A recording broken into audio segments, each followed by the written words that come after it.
स्मरण रहे, मेरा पुत्र सुरक्षित रहना चाहिए। निश्चिंत रहे महाराज, जब तक आप मेरे कहे अनुसार करेंगे अंबी कुमार को कुछ नहीं होगा।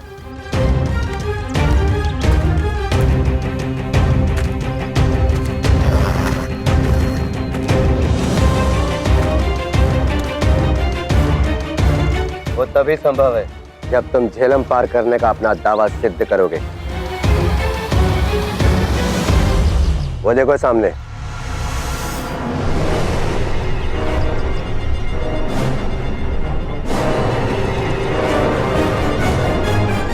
अब समझ आ गया ना तुम्हें? पूरी सेना के साथ झेलम को पार करना बच्चों का खेल नहीं। उचित होगा कि तुम अंबी कुमार को तक्षशिला वापस लाने का संदेश भिजवा दो। इतनी बड़ी सेना के साथ झेलम को पार करना असंभव है।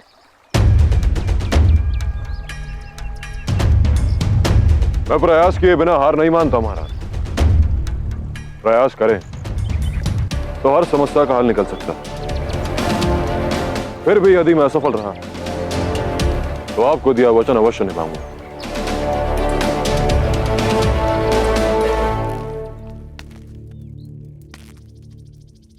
मैं जानता हूं आप क्या कहने आई हैं, मगर आप बेफिक्र रहें। जिसे खुद की किस्मत मालूम ना हुई वो ओरेकल अलेक्जेंडर की तकदीर का फैसला नहीं कर सकती। ओरेकल तो सिर्फ जानने का जरिया है अलेक्जेंडर, लेकिन क्या तकदीर हम लोगों की जिंदगी का फैसला नहीं करती? तकदीर इंसान ने इजाद की है मां, और जो होता है वो तदबीर से होता है। इंसान के मुस्तकबिल का फैसला उसके हाथों की लकीरें नहीं, बल्कि खून पसीने से बनी तदबीर करती है। जब हमारी कोशिशें नाकाम हो जाएं, तो हम उसे तकदीर का नाम देकर अपना दामन साफ कर लेते हैं। अगर इंसान को उसके आने वाले कल के बारे में सब कुछ पहले से पता होता तो ना मुश्किलें होती, ना कोशिशें, ना कामयाबी और ना सदमे। आप ही कहती हैं मैं ज़ीउस की औलाद हूं, एक देवता का बेटा। तो फिर याद रखिए मां, तकदीर इंसान को डराने का जरिया है और मुकद्दर आम इंसानों को खौफ में रखने का हथियार। पर जिसे हुकूमत करनी है उस पर इसका कोई फर्क नहीं पड़ता। फर्क पड़ता है अलेक्जेंडर। अगर एक पल के लिए भी ओरेकल की नजूमियत सही साबित हुई तो फर्क पड़ता है। मेरे पास कुछ है तो तुम हो अलेक्जेंडर।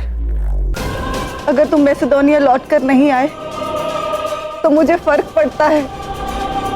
तुम्हें ना खोने के लिए मैं कोई भी कीमत देने को तैयार हूं।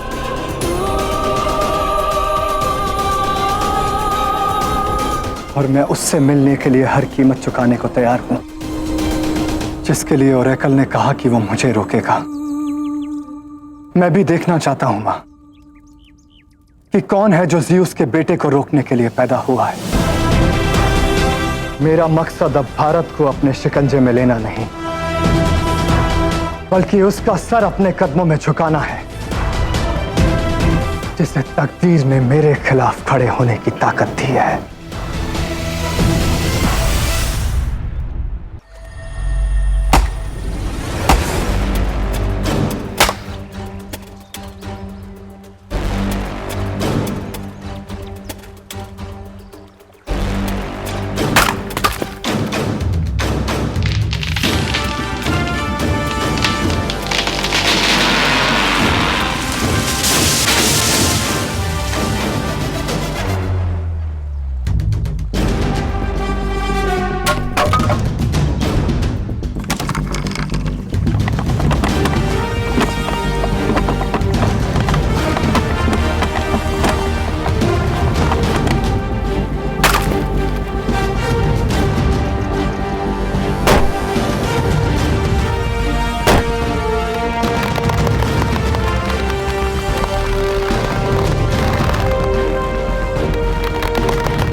प्रियलाची, मैं कुशल हूँ। तक्षशिला नरेश अम्बिराज ने मेरा प्रस्ताव स्वीकार कर लिया है। पूरी तक्षशिला सेना के साथ अब पौरव राष्ट्र की ओर प्रस्थान कर रहे हैं। जल्दी फिर खबर भेजूंगा। पुरु। ये किसका संदेश है? क्या लिखा है इसमें?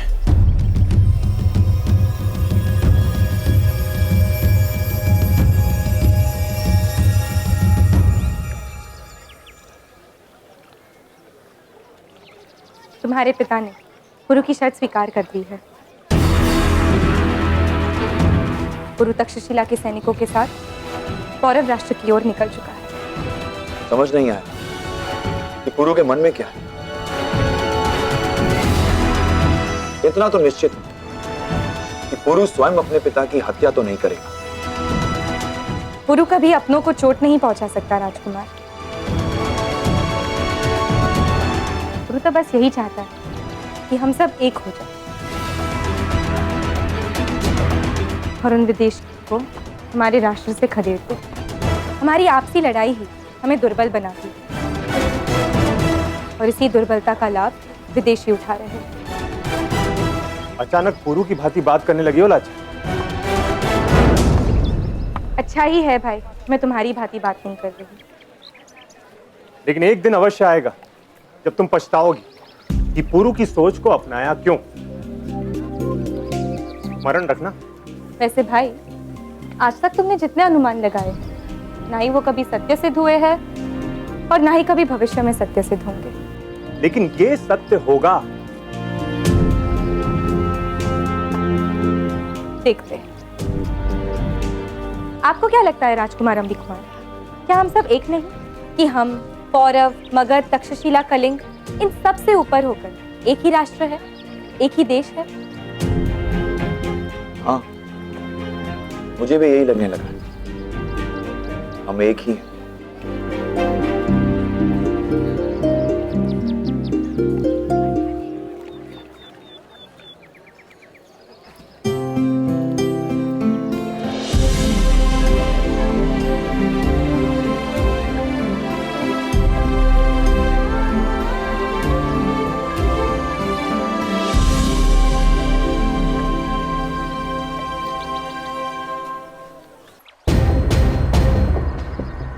तुम्हें लगता है ये काम करेगा?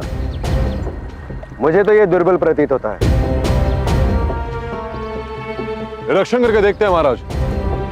यदि सफल हुए तो आगे निर्माण करते हैं।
क्या लगा तुम्हें?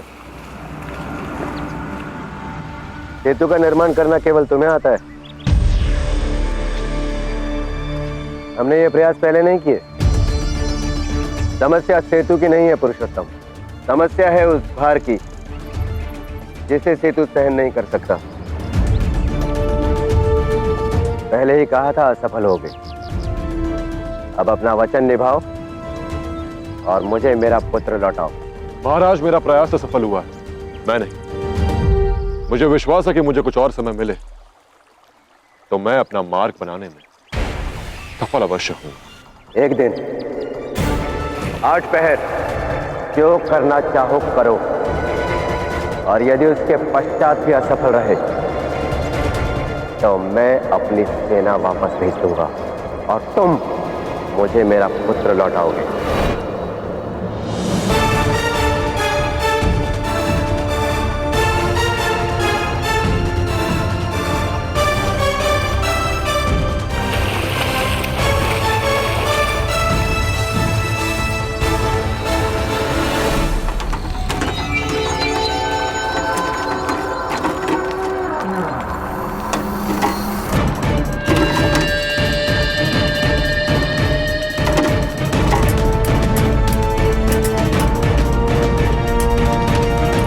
मोशस, इन सभी मर्तबानों में हमारी फौज के चुनिंदा सिपाहियों को बैठा दो।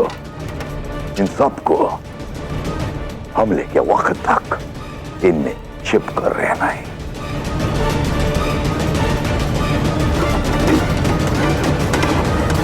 ख्याल रहे, सब मुर्दों के मोनिम इन मर्तबानों में छुपे रहेंगे। कोई ऐसी हरकत नहीं करेंगे जिससे दुश्मन को तुम्हारे अंदर होने का अंदेशा हो।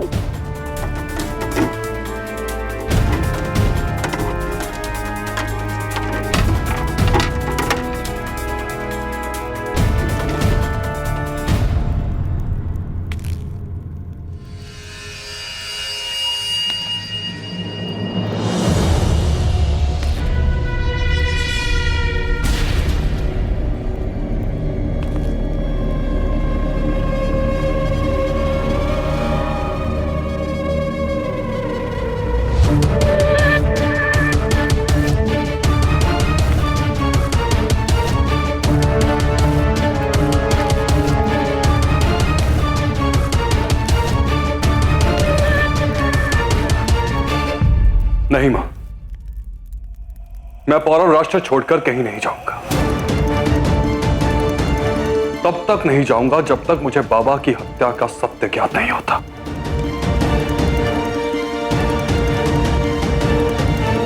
हस्ती, अब इस सबका कोई लाभ नहीं। चलो यहां से। बात लाभ की नहीं,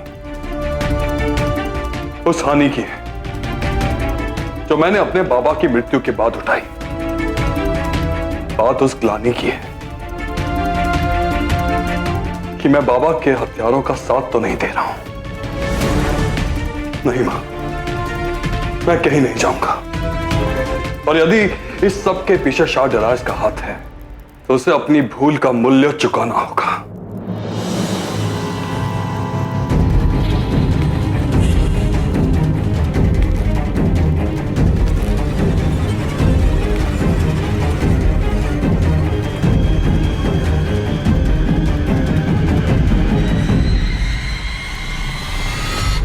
तुम ये मुल्क छोड़कर गए नहीं हस्ती? नहीं, मैंने सोचा जिसने मुझे सहारा दिया, संसार का सबसे शक्तिशाली शाह, उसके साथ रहूं, उसकी सेवा में।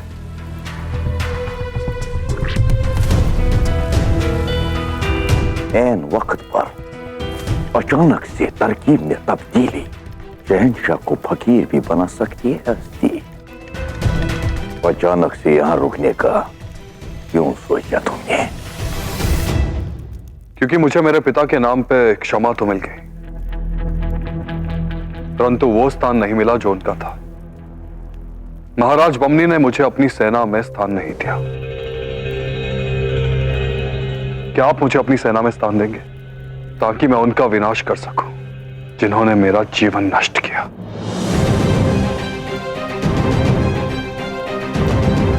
नाना कहिएगा शाह डराइस, मैं उस निष्ठावान रिपुदमन का पुत्र हूं जिनकी पौरवों ने हत्या कर दी।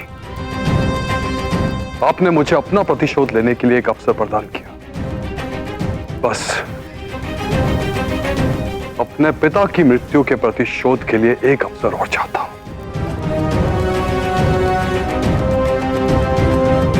मैं आपको निराश नहीं करूंगा।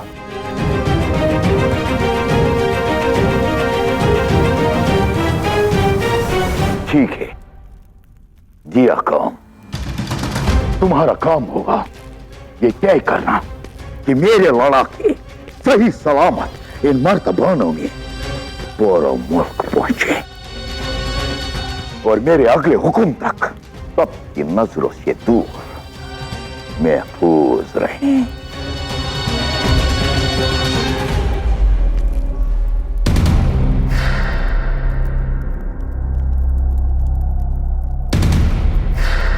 शादी की रात पूरे मुल्क के शाही खानदान की आखिरी रात होनी चाहिए। ऐसी रात जिसकी सुबह ना हो।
मल्लिका कड़िका, अब वो घड़ी दूर नहीं जब मेरी लक्ष्य जिगर, मेरी बच्ची आपकी अमानत होगी।